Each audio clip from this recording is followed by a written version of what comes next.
रोक ली रोक ली रोक ली ई रोक ली रोक ली। कवि साहिल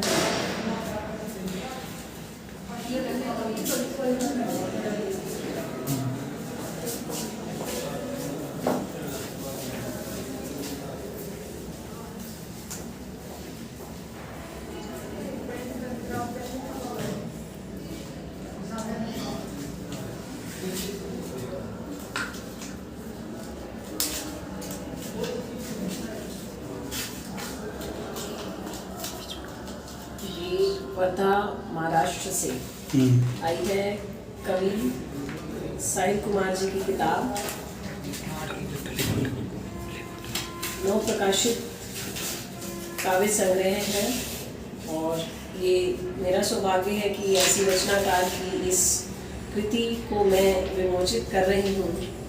और ये मेरे एक बहुत ही करीबी और मेरा अजीज़ एक जो स्टूडेंट है बलजीत के सौजन्य से, बलजीत के नाम ये प्रतियायक है, लेकिन कवि साहिल कुमार को मैं बहुत सारी शुभकामनाएं प्रेषित करती हूँ, क्योंकि इस तरह के काव्य संग्रह जो है वो बहुत मेहनत के परिणाम है। आपकी भावनाओं का परिणाम जो है इनकी कृतियों में, इनकी रचनाओं में दिख रहा है। मैं ज़रूर इस कविताओं को पढ़ूंगी भी। और साहिल कुमार जी ने बलजीत को जो एक इस कृति के रूप में स्नेह भेजा है, उन तक मैं अपनी शुभकामनाएं और अपना दिल से प्रेम प्रेषित करती हूँ, स्नेह प्रेषित करती हूँ कि आप इसी तरह से निरंतर काव्य साधना में रत रहें, लीन रहें। और ये काव्य संग्रह जो है हमारे विद्यार्थियों को भी हम पढ़ाएंगे और इसकी कुछ प्रतियां जो हैं हम आपके अपने विश्वविद्यालय की इस लाइब्रेरी में भी मंगवाएंगे। हार्दिक शुभकामनाएं कवि साहिल कुमार जी। आग्रह किया था और एक सूचनार्थ हमने एक अनुमति मांगी थी प्रोफेसर साहब से कि एक यशपाल साहित्यकार की जयंती हमने मनानी है। तो सर ने हमेशा की तरह किसी भी चीज़ के लिए सर की ना नहीं होती है, अनुमति बहुत सहर्ष देते हुए आप लोगों का जो एक सहयोग मिला और उसमें जो आप लोगों ने तैयारी की, और मैं कुछ भी कहने के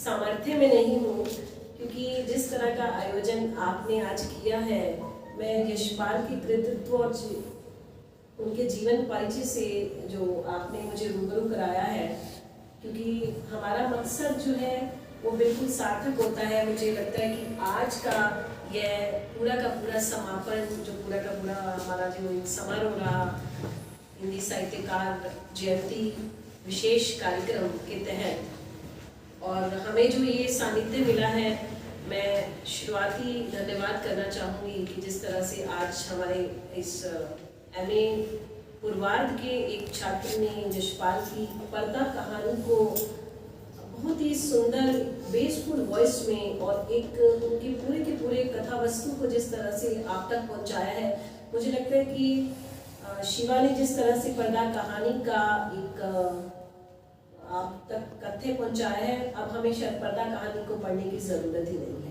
तो बहुत सुंदर पर्दा कहानी का इसमें एक पाठन किया, यहाँ शिवा का धन्यवाद करती हूँ। उसके बाद हमारा एक और छात्र जो है सचिन MA उत्तरार्ध का, उसने दिव्या उपन्यास पर प्रकाश डाला, साथ ही अखबार में नाम के नामक एक जो कहानी यशपाल की प्रचलित कहानी रही, उसके बारे में भी हम सबको ज्ञान हुआ।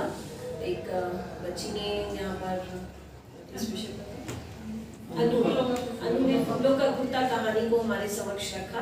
तो मेरे कहने का मतलब ये है कि सब धन्यवाद के पात्र हैं। बच्चों से होते हुए एक लास्ट एक बच्ची का मैं नहीं सुन पाई थी, जो जिसने रिंकू ने, तो मैं सभी बच्चों का धन्यवाद करती हूँ तहे दिल से। और मंच संचालक की भूमिका में दिनेश ने तो इस कार्यक्रम को 4 चांद लगा दिए हैं। बहुत ही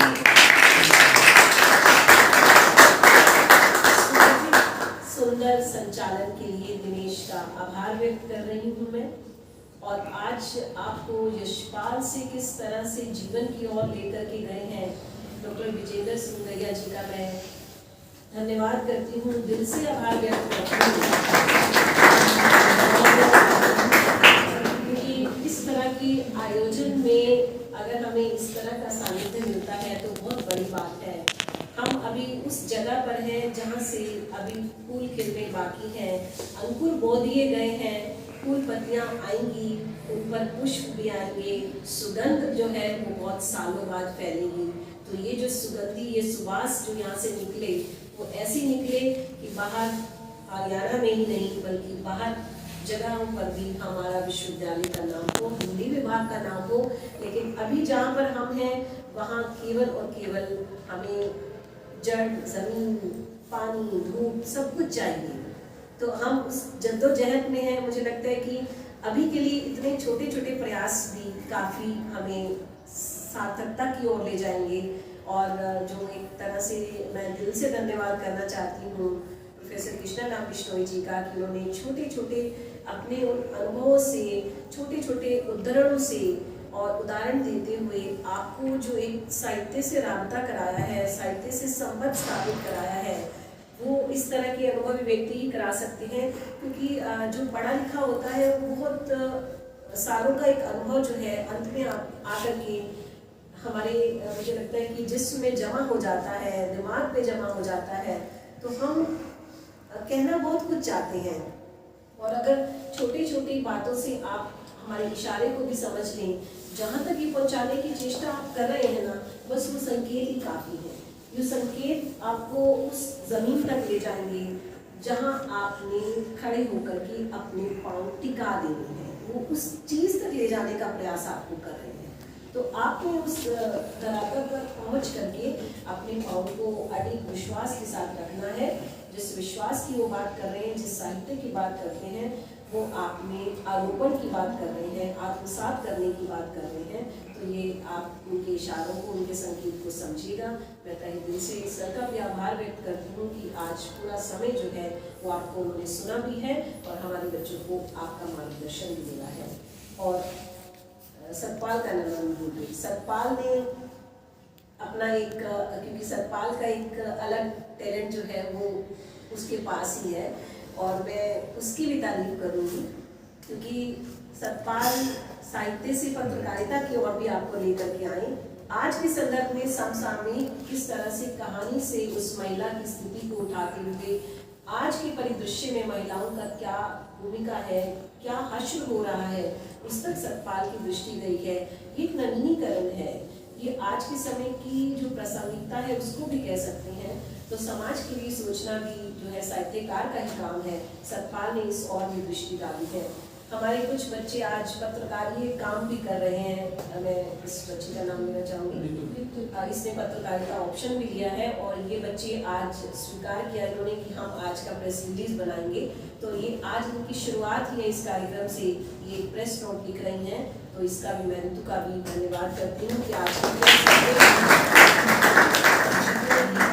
हमारे दो बच्चे बड़े ही स्नेही और साहित्य जहाँ भी लगता है कि नज़र में आ रहा है, सुनने में आ रहा है, वहीं पहुंच जाते हैं। और बहुत बातचीत मेरी साहित्य को लेकर के बलजीत से होती है।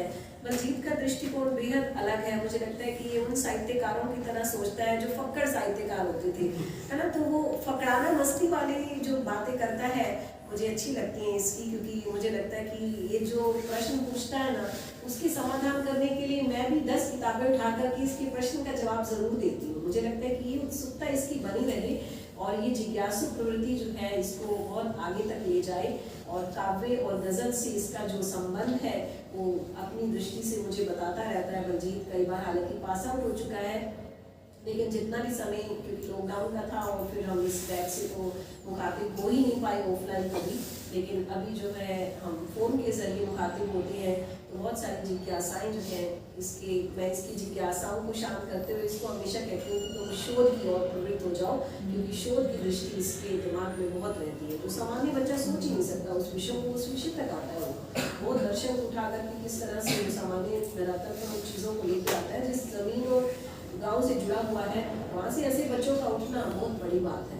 तो ये साहित्य की भी भूमिका है। राजेश अपना काम भी कर रहा है, अभी इंडिपेंडेंट है, परिवार संभाल रहा है, बच्चे संभाल रहा है, लेकिन उसके बावजूद भी विभाग में कोई गतिविधि है तो पूछता रहता है। हालांकि मैं फ़ोन के जवाब ना दूँ ना उठाऊँ, फिर भी मुझे लगता है कई बार की व्यस्तता ज़्यादा है, लेकिन फिर भी ये बच्चों का स्नेह इतना है कि ये जुड़े हुए हैं, हर परिस्थिति को समझ रहे हैं, ये इस उम्र में इस चीज़ को समझते हैं कि हमारी क्या ड्यूटीज़ हैं, हमारी जिम्मेवारी क्या है। तो यही हमारे लिए इस विभाग को चलाने के लिए काफ़ी है। आप लोगों का इसी तरह से निरंतर सहयोग बना रहे। और हर उस फूल पत्ती का भी धन्यवाद जो हमारे सामने पड़े हुए हैं, और आपका जो इस तरह से स्नेह जो दिख रहा है ब्लैक बोर्ड पे। हालांकि हमारे पास संसाधन बहुत कम है, आप इस चीज़ से पूरी तरह से वाकिफ हो चुके हैं। हमारे पास इतनी सी ज़मीन है और इससे हमने कहाँ जाना है ये आपके ऊपर निर्भर है। जिस तरह से कहानी के बाद प्रश्न चिन्ह लगा रहता है, बस उसी प्रश्न चिन्ह के साथ मैं आपको केवल और केवल स्नेह देती हूँ, धन्यवाद देती हूँ, आभार व्यक्त करती हूँ। और मैं चाहूँगी कि आप हमेशा फूल बने रहें, खिले रहें। Thank you.